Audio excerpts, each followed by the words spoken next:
Hey, I'm Dr. Margaret Rutherford, and this is SelfWork on YouTube. So glad you're here. We've got a great guest for you today. Thanks for being here.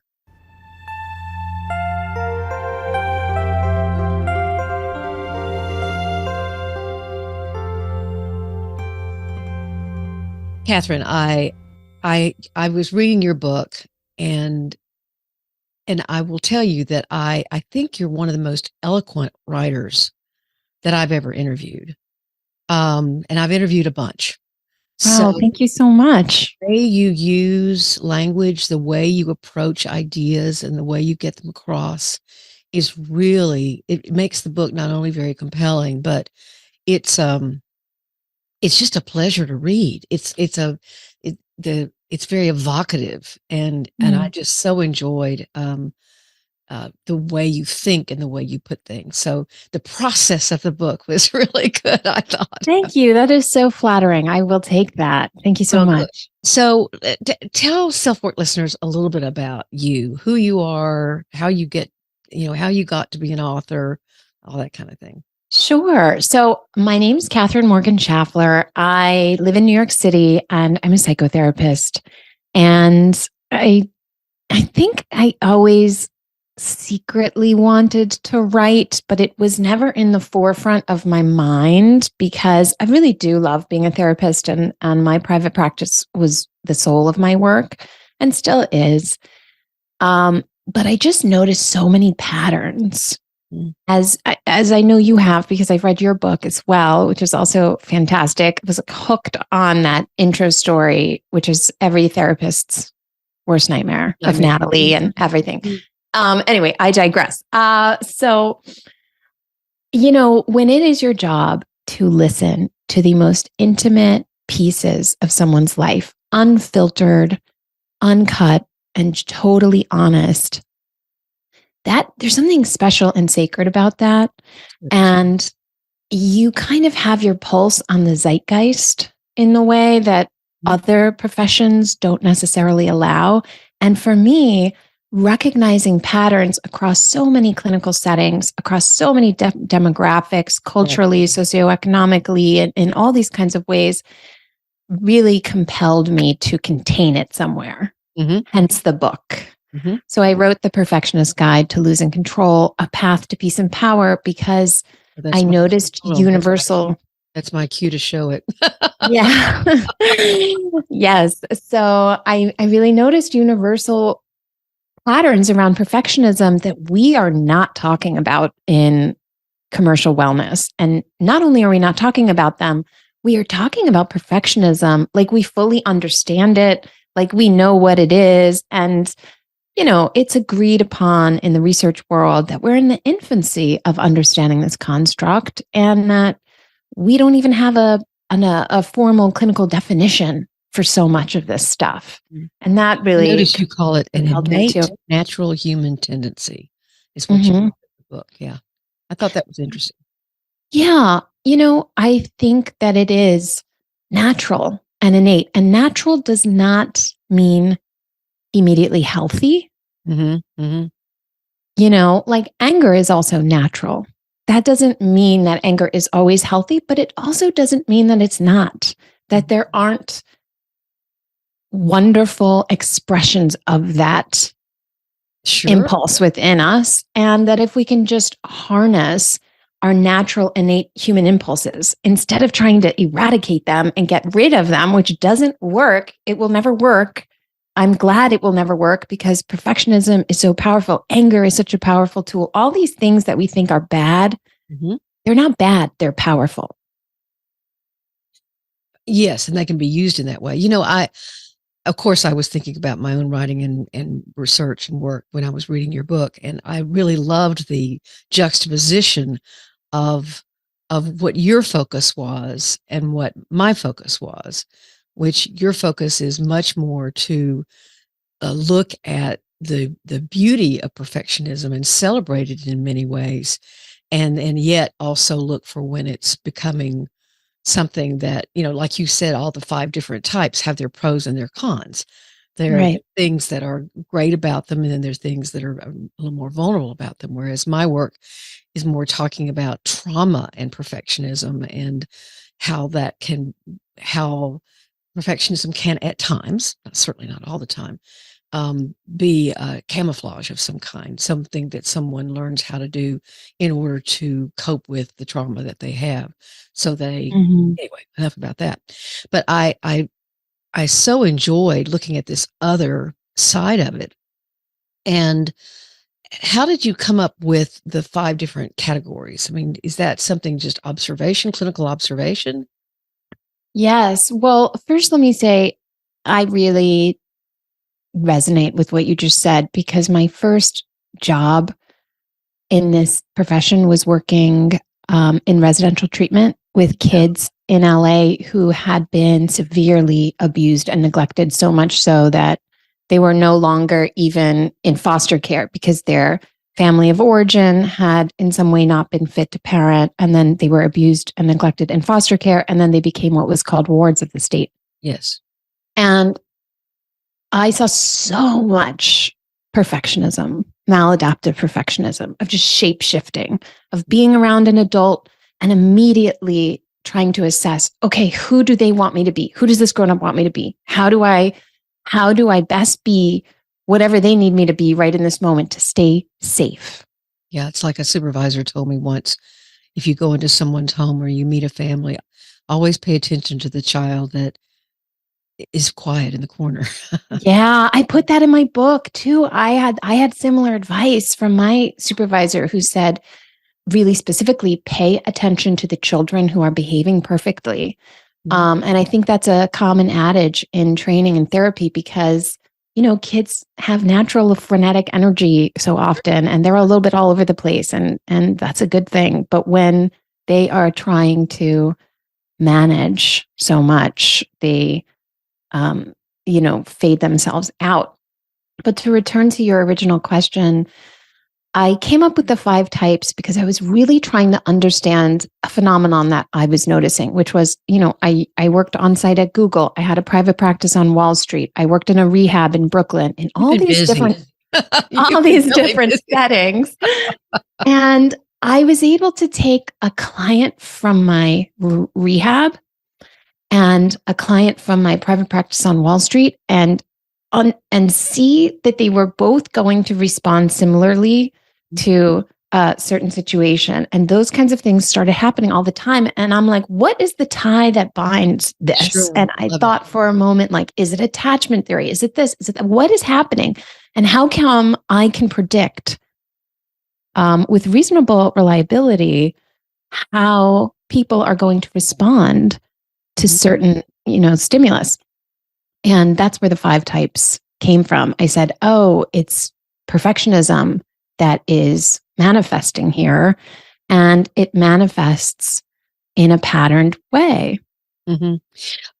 So just to let the listeners know, the 5 types are classic, procrastinator, messy, intense, and Parisian. And having lived in Paris for a little while, I thought that one was very interesting. Oh, I think the French would love that they were some type of well, perfectionism. I came up with that title because the beauty aesthetic for Mhm. French women is so understated and simple in the sense that like simplicity is the greatest form of sophistication. Like it's very much signaling a subtext of I'm not trying too hard.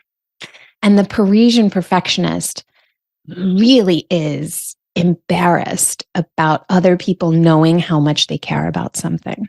Oh, that's And so they want to be a little bit effortlessly cool. I'm not trying too hard. I don't care if you like me or not. Meanwhile, they care a lot. And as I talk about in the book, that's not a bad thing. It's not a bad thing to prioritize connection and relationships and understand the power of those connections that you have. And that is what Parisian perfectionists do. Every perfectionist is chasing an ideal. Mhm. And we think of perfectionism in a one dimensional way, as in behavioral perfectionism. So I want everything to be organized and in its place. when actually perfectionism is kaleidoscopic. And so perfectionism can show up interpersonally. I want to be perfectly liked by you or perfectly understood, or I want to be the perfect mother, the perfect whatever. And that doesn't look like I want to act and say the perfect things. It's so much more nuanced. That's why I love this subject, because the person is holding in their mind a pie chart of what the perfect mother, let's say, behaves like, right? It's not that she never screams. It's that when she loses her cool, it's only to a certain amount. And then she's immediately able to make successful repair attempts. And she's continually, improving and getting better. And, and so when we think of perfect, we think of happy all the time or never making a mistake. But perfectionism is actually very individualized. Mm-hmm. And it's based on the own person's sense of what is, this shows up. Another example of emotional perfectionism showing up is like, what is the perfect way to feel when you bump into an ex? Yeah. Right? So it's like, I want to feel 5% nostalgic, 20% just indifferent and I don't care, and like 50% confident, empowered. And, I want to forget about it 10 minutes later. And so, that's where we get to the nuance of perfectionism, is those little pie charts that we walk around with in our minds. I think that's great. And I'm not sure what I would do if I ran my ex. I don't think it would be perfect, whatever it was. We don't want to find out. We don't need to find out, right? That can remain a mystery for us all. It seems more targeted or focused on women. You talk a lot about misogyny, and I totally agree with you. And yet, how would men be? Where are men in this? You're the first person to ask me that question, and I've done so many podcasts. Thank you for asking that, because this is something I want to talk more about. Unfortunately, like everything can't fit in a book, but perfectionism in men typically, and this is like a heteronormative version of perfectionism in men, typically shows up in like the perfect response for a man is to be strong, to not cry, to know what to do, and to be able to pretty immediately execute on those actions, right? So there's no allowance for inaction. There's no allowance for more feminine qualities of, I need comfort, I need guidance, I need counsel, I need love, I need all the things that men need, but feel unable to either access or ask for, or even recognize in themselves that they need, because we've so polarized what it means to be a man and a woman in this ridiculous way that we all know intellectually, but when we're in that position of feeling in need, it's hard to be able to operate with a broadened perspective on all that stuff. I was talking to one of my own clients yesterday about asking for help, and I quoted your quote. You said, asking for help is a refusal to give up. And that's how you frame it. I loved that. So anyway, again, there are lots of little, or not so little, just very noteworthy and rememberable. Is that a word? Rememberable things, quotes in your book. Well, I'm glad that we're including men, because people have asked me that question too, and what I've noticed. And I certainly have many men come to mind that I've worked with that right fit into this rubric. So I'm sure you've noticed the difference between what happens when men cry in front of you in a session, for example, right? I mean, it's always vulnerable when clients go there meaning like a very emotionally live wire place. When men do it, there is like a palpable sense of shame in the room, of like, oh, I am really out of control right now. I am really losing it. Mm-hmm. Yeah, I love to say to folks, I think tears are about intensity, not weakness. I like that reframe. We believe. Um, so one of the things that I appreciated so much about your book is that you spend several chapters on what you can do about it, is what I say on self-work all the time. What can you do about it? Yeah. And I want to get there, but before I do, I think there were really in this kind of sense of celebrating, but also trying to understand what the underbelly of perfectionism is. You said there are two guiding questions. How Mhm. am I striving and why am I striving? Can you talk about that a little bit? Sure. So, mental health and being healthy is not like a coordinate that you just plant your flag in and say, I've arrived, I'm healthy now. And healthy versions of perfectionism and unhealthy versions, like everybody always wants to know, am I a healthy perfectionist or not? And I'm like, let me kill the suspense. You're both, I'm both. Anyone who's a perfectionist is both. Exactly. Mm-hmm. And so I encourage people to think of it on a spectrum, right? And so instead of a categorical model of I am or am not, the questions of how and why help you really be a little more thoughtful about your level of awareness. So It's the that how kaleidoscope again. It's that yeah, kaleidoscope again, right? exactly, exactly. And so the how is like, how am I striving? Am I striving in a way that is hurting me, that is burning me out, that is exploiting people around me, that is, costing me something that I value, my integrity, my health, my relationships with my family, whatever it is? That's unhealthy perfectionism, maladaptive perfectionism. Conversely, am I striving in a way that makes me feel like more of myself, that helps me to feel alive, that increases my curiosity, that really energizes me, and also, tires me out because this is work, but it tires me out in a way that feels satisfying, right? That's healthy adaptive perfectionism. And the why am I striving is like, why am I trying to pursue the thing that I am in pursuit of? Is it because I think achieving that thing is going to enable me to then feel a certain way, that once I get my doctorate, then I can feel smart or know that I'm smart, or once I get married, then I can feel like a grown up or lovable or legit, or is it going to certify my belonging in some way? Are you trying to get a ticket of admission into some club? Mm-hmm. Or that's unhealthy perfectionism. Or am I striving because it feels so good in the deepest way to find a pursuit worthy of a lifetime of striving? Right. And it's a process. You're enjoying the whole 9 yards from A to Z. I mean, you may be tired when you get to Z, but it's something that is, like you say, is feeding you at the same time that you're putting out that kind of energy and determination. Yes, thank you. That's a great point. There's a level of reciprocation of energy. Whereas when it's maladaptive and unhealthy, it feels like just hemorrhaging energy, just like, such a cost. And so this most simple example is when people try to look their best, right?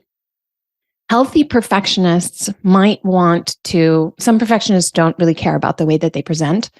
But if you're in a healthy place and you do care about the way that you present, you might decide to present, as your best, to look your best because you feel your best on the inside and you want to animate that and celebrate that and share that and let people know that. Whereas if you're in a maladaptive space, you do the exact same behavior, right? You're looking your best, but you're doing that because you already feel like you're at such a deficit and you already feel unworthy. So the thinking is, I better look my best because I'm already coming to this meeting, this marriage, this whatever it is, from a place of lack. And so I need to compensate for that somehow. So I'm going to, try to compensate by looking my best. So it's very, Gordon Flett. yeah. I mean, it's what you're talking about in your book of it's hidden. Only you know. Mm-hmm. Only you know whether you're focused on looking your best because you truly feel that inside and you want to animate that, or because you feel a void inside and you want to try to fill that. I love that term animate. I think that is very because it does feel as if you're Disneyfying your life in some ways, because you're trying to, Gordon Flett says, the better I do, the better I must do. And so it's just this constant cycle of, of animating that, that way you want to seem. Yeah. Yeah. Yeah. In destructive perfectionism. Right. I love those two questions. Help me understand, because I got puzzled a little bit about, you talk about balance in a negative way. Mm-hmm. And I understood it in many ways. It's, you can't have it all. You just, that's just not going to happen. But you talk about it, balance is actually an energetic equilibrium. There's another one of those phrases that I love. And because you become being good at being busy. So can you Sure. Yeah. build that So, out a little bit for us? yeah, balance is a wonderful pursuit in its original definition, which is energetic equilibrium, right? Balance in its Yeah. original form is Right. about how you feel on the inside, right?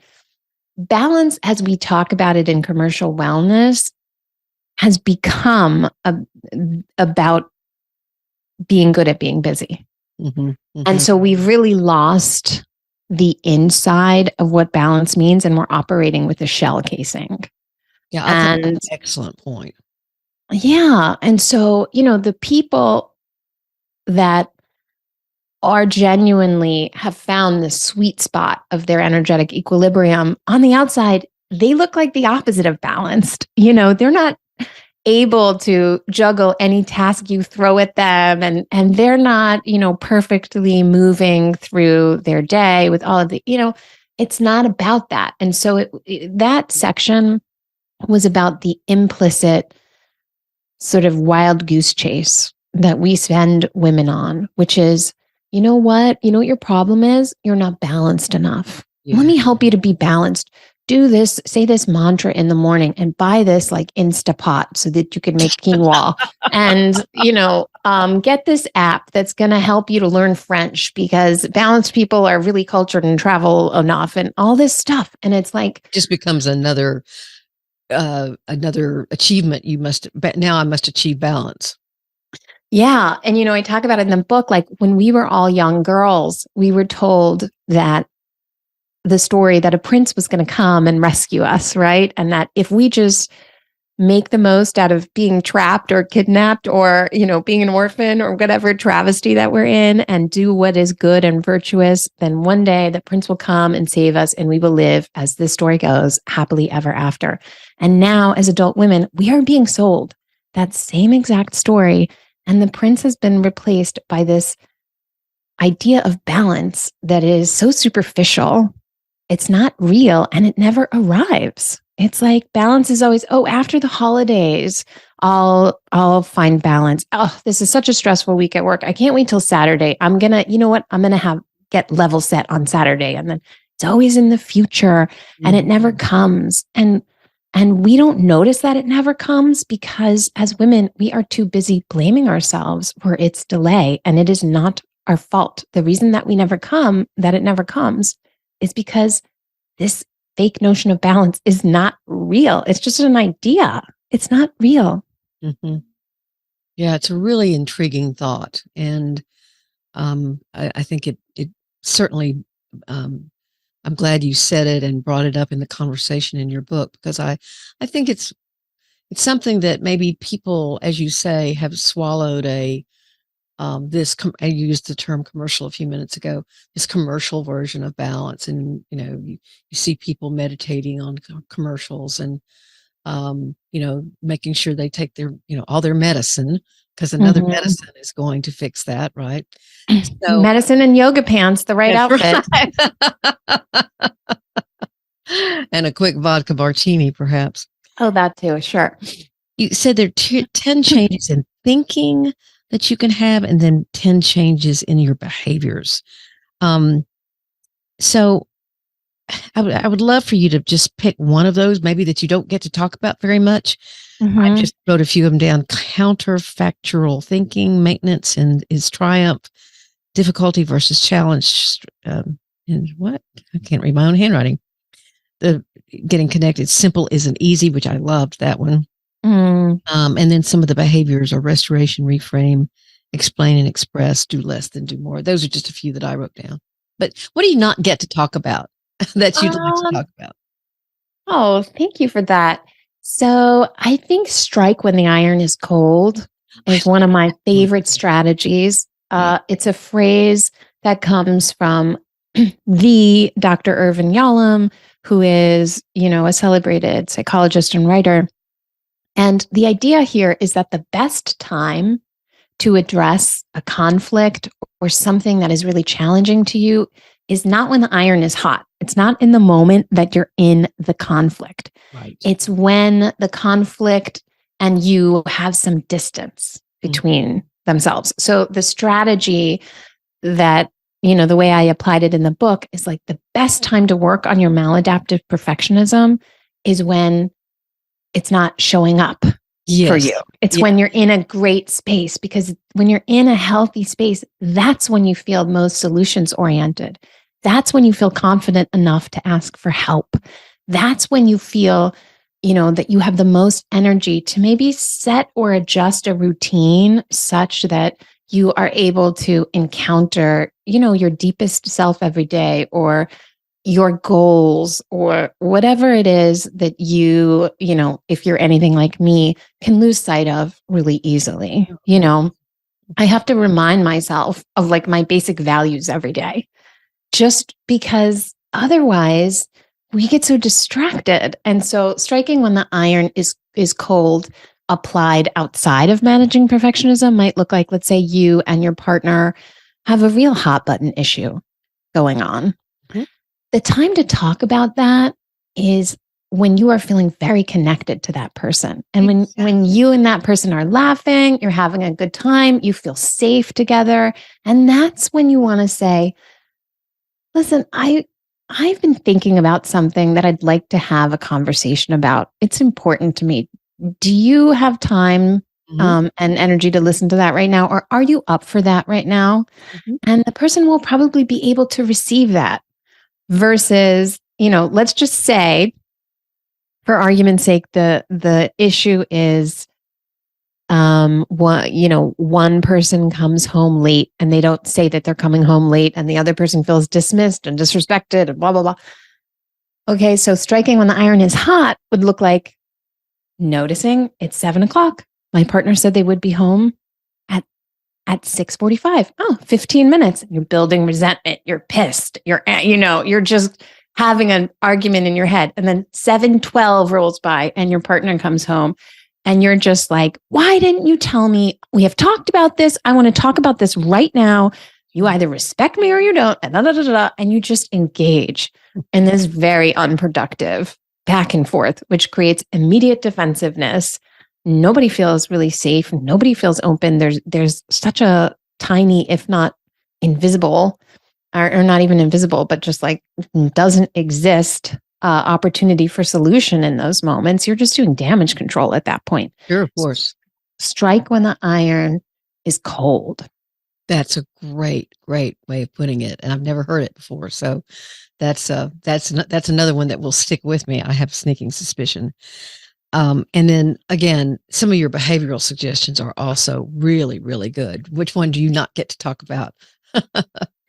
Well, so I mean, I think that if people understood that asking for help looks like not just asking for emotional help, that's actually a reframe of perspective. It's not one of the behavioral strategies, but I think it applies to behavioral strategies, because if we're talking about the behavior of asking for help, being able to understand that so often we don't ask for help because we think of help in this myopic, one-dimensional way, which is asking for help means being emotionally vulnerable and having to tell someone something that feels private or scary to acknowledge.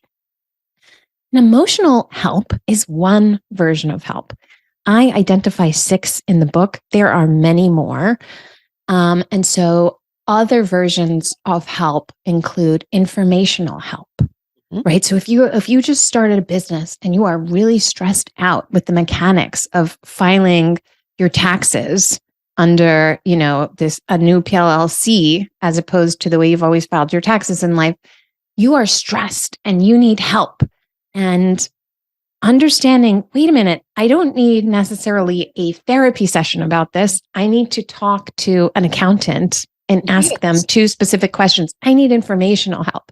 And so just being able to organize the kind of help you need and create buckets in your mind, there's tangible help, there's physical help, there's financial help, there's emotional help, there's informational help, and there's community help.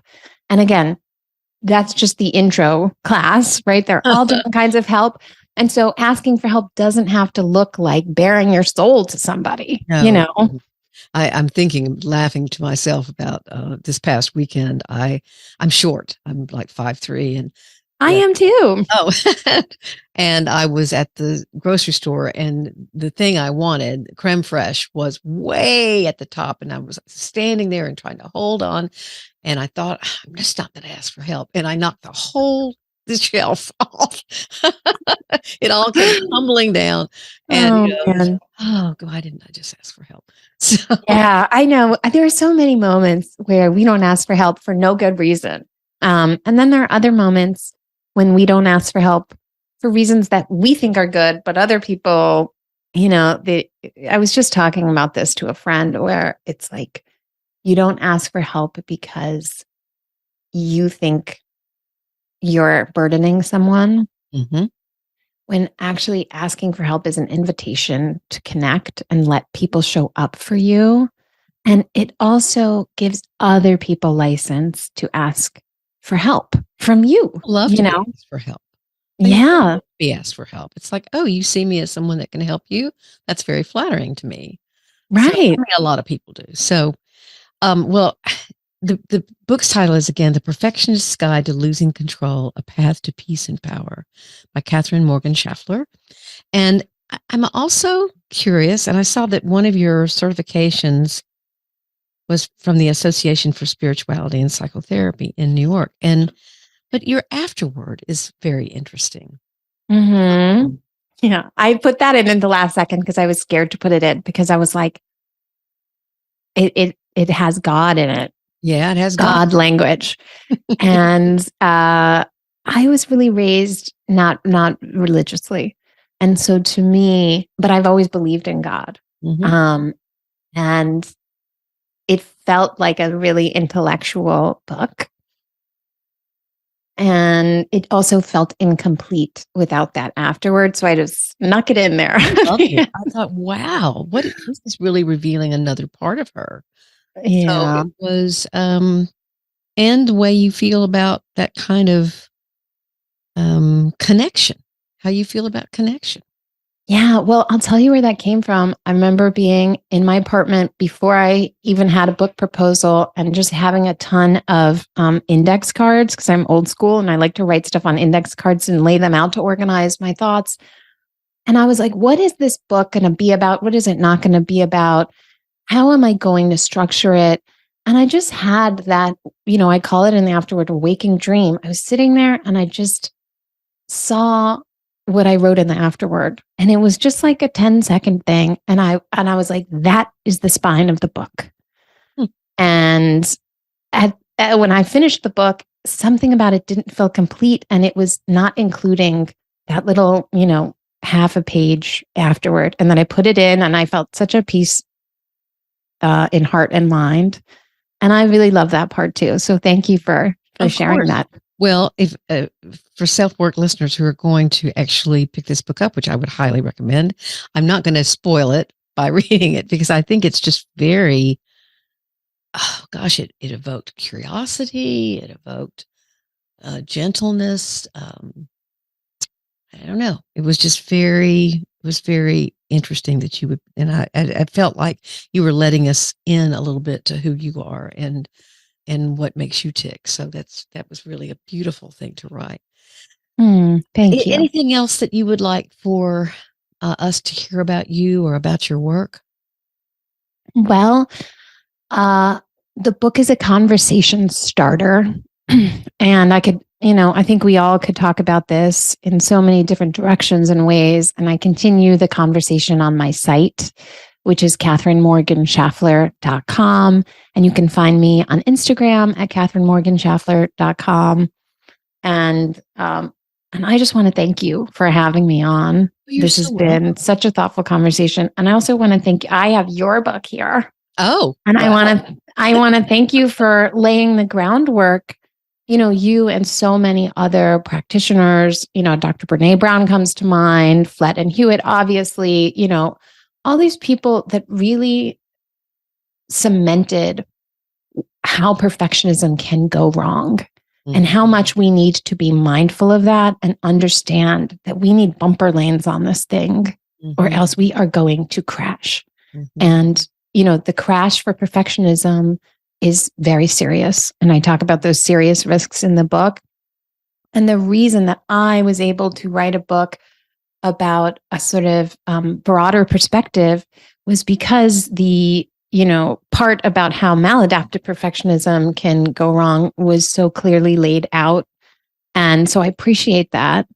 And it gave me license to really explore. And I never get a chance to tell the people who wrote books. I mean, isn't that the best part of being an author, is that you get to talk to other people who write other authors? Right. And about being a podcast host as well. So. Yeah, right. But man, being a podcast host looks so hard to me. It looks easy on the surface, but just by being on all these podcasts, even just as a guest, I'm like, God, the level of technology alone. Well, that's when you thank God for your team and your audio engineer. Thank you, Katherine, so very, very much. My pleasure. Thank you. Of course.